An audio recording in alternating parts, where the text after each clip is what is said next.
पशुपति पारस और हेमंत सोरेन, क्या इनकी पार्टियां बिहार में विधानसभा चुनाव लड़ेंगी? तो जी हां, इसे लेकर के बड़ा फैसला हो गया है।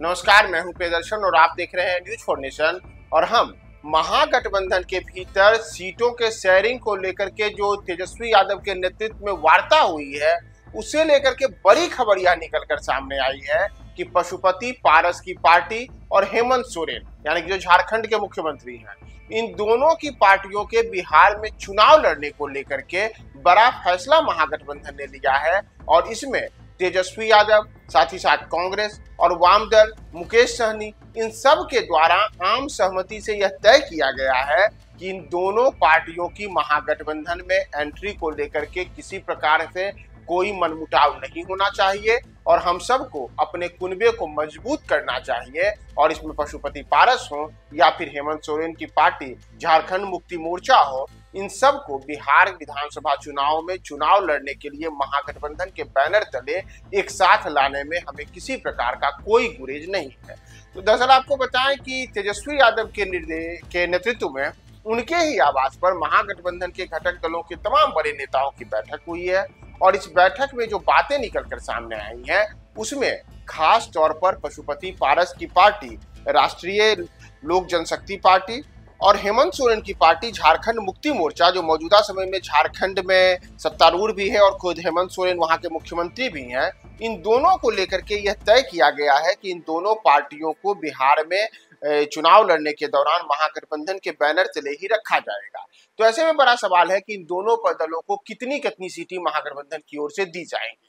तो दरअसल अगर हम मौजूदा समय की बात करें तो बिहार में जैसे विधानसभा की 243 सीटें हैं और सीटों को लेकर के पहले से ही कई किस्म की रस्साकसी जो तमाम महागठबंधन के घटक दल हैं उनके बीच चल रही है। जैसे अगर हम बात करें राष्ट्रीय जनता दल की, तो राजद के कई नेताओं ने खुले तौर पे ये बातें कही हैं कि हमको कम से कम 150 सीटें चाहिए। इसी तरीके से कांग्रेस भी इस बात पे अड़ी हुई है कि हमें कम से कम, जैसे हमने पिछली बार 70 विधानसभा की सीटों पर चुनाव लड़ा था, तो इस बार भी हमें 70 विधानसभा की सीटें तो चुनाव लड़ने के लिए चाहिए ही। और यहाँ तक कि वोटर अधिकार यात्रा के दौरान भी राहुल गांधी ने इन बातों के संकेत दिए थे कि हम सीटों के बंटवारे के दौरान मजबूत बार्गेनिंग करेंगे। तो जहां इन दोनों स्थित दलों की यह स्थिति है, तो वहीं दूसरी ओर अगर हम बात करें मुकेश सहनी की पार्टी की, तो मुकेश सहनी ने और खुद उनके दल के जो कई नेता हैं, उन्होंने भी इन बातों को दोहराया है कि हमें इस बार के बिहार विधानसभा चुनाव में महागठबंधन के बैनर तले 60 सीट चाहिए।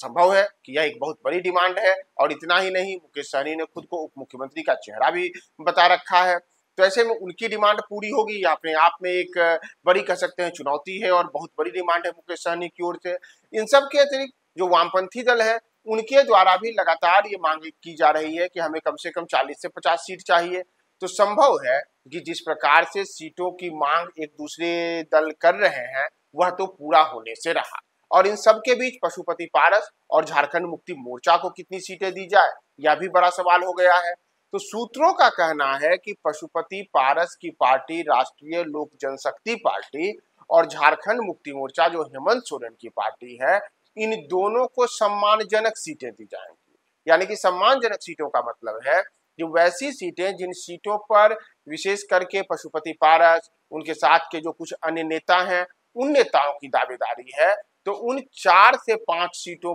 को देकर के पशुपति पारस को महागठबंधन के भीतर लाया जाएगा। यानी कि 4 से 5 सीटों पर ही पशुपति पारस की पार्टी राष्ट्रीय लोक जनशक्ति पार्टी इस चुनाव में विधानसभा का चुनाव लड़ते हुए दिख सकती है। वहीं अगर हेमंत सोरेन की पार्टी की बात करें, तो हेमंत सोरेन की पार्टी को लेकर के कहा जा रहा है कि जो बिहार और झारखंड की सीमाओं से लगते हुए इलाके हैं, जैसे देवघर और जो जमुई का इलाका होता है, इसी तरीके से जो गोड्डा से जुड़े हुए जो बिहार के इलाके हैं, साहेबगंज और भागलपुर का जो क्षेत्र है, इतना ही नहीं, जो पूरा का पूरा गया के और औरंगाबाद के आगे का जो पूरा झारखंड का इलाका होता है, तो इस सीमाई इलाकों में कई ऐसी सीटें हैं जहां की झारखंड मुक्ति मोर्चा का अपना एक प्रभाव रहा है। तो ऐसे में कम से कम 2 सीटें झारखंड मुक्ति मोर्चा को बिहार में देने को लेकर के पार्टियों की ओर से यह एक तरीके से कहें तो संकेत दिए गए हैं। हालांकि इस शर्त को हेमंत सोरेन मानते हैं या नहीं मानते हैं, यह भी अपने आप में बड़ा सवाल होगा, क्योंकि पिछले दिनों ही हेमंत सोरेन ने भी इस बात के संकेत दिए थे